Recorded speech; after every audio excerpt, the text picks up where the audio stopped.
हाय दोस्तों, नमस्कार, प्रणाम। कैसे हैं आप सब? मैं नीलम पांडे अपने यूट्यूब चैनल में आप सभी दोस्तों का स्वागत करती हूं। आज फिर से आप लोगों के बीच में एक बहुत ही प्यारा सा सोहर गीत लेके आई हूं। आशा करती हूं सोहर गीत आप लोगों को पसंद आए और प्लीज़ पूरा सुनिएगा सोहर गीत। प्लीज़ मेरे चैनल को सब्सक्राइब कीजिए। आइए गीत का आनंद लेते हैं। धनी धनी भागे लालानेवा तुले हेला जनमेवा हो। धनी धनी भागे लालानेवा तुले हेला जनमेवा हो। ललना उतरल हमरे अंगनेवा गगनेवा के चनेवा हो। ललना उतरल हमरे अंगनेवा गगनेवा के चनेवा हो।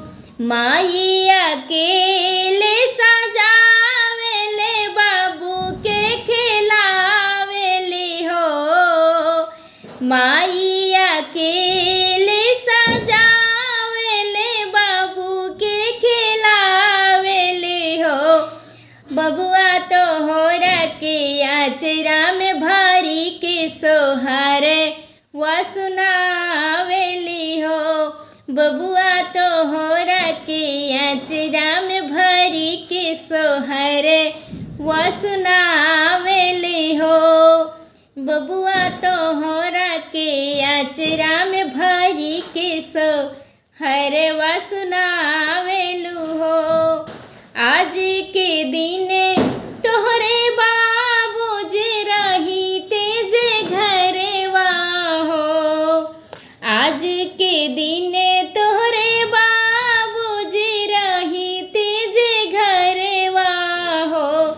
ललना बनी जेते स्वर्ग के जाई सन घर सन सरवा हो। ललना बनी जेते स्वर्ग के जाई सन घर सन सरवा हो। आजू के दिन माना जाने काहे मनवा न माने हो। आज के दिन माना जाने काहे मनवा न माने लहो। अपना गोदिया में ले के खिलाई अपना ललनेवा हो। अपना गोदिया में लाई के खिलाईते अपना ललनेवा हो। अंगना में उतरल हाई गगनेवा के चनेवा हो। अंगना में उतरल हाई गगनेवा के चनेवा हो। कैसे खिलाई हम अपना ललनेवा हो। बहिनी कैसे खिलाई अपना ललनेवा हो। माई आशीष देली तोहरा के आज के दिनेवा हो।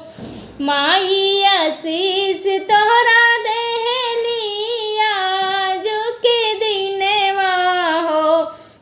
ललना बड़ा होके करी हाथ कुलवा के नामवा हो।